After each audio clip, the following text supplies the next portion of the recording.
Hello everyone, আজ আমি বানাবো ডিমের অন্যরকম স্বাদের একটা রেসিপি। চলো শুরু করা যাক। প্রথমে লবণ আর হলুদ দিয়ে ডিমটা ভেজে নেব।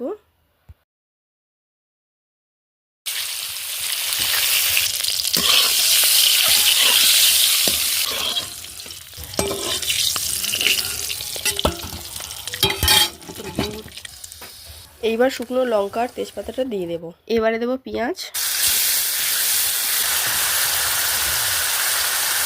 দেব রসুন বাটা, আদা বাটা, দেব টমেটো,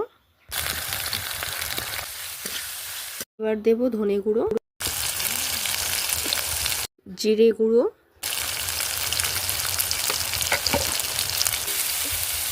লবণ, এবারে দেব হলুদ গুঁড়ো, লঙ্কা গুঁড়ো,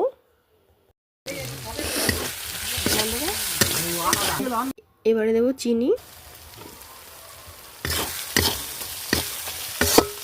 কালারটা কিন্তু খুব সুন্দর এসছে।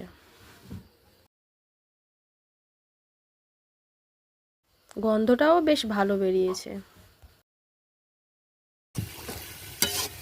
এবার দেবো কেওড়া ওয়াটার, রোজ ওয়াটার,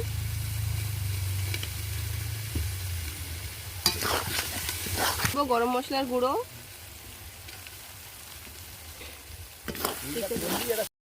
তো ফাইনালি এগ কারি রেডি। তো তোমরা প্লিজ কমেন্ট করে জানাও কেমন হয়েছে।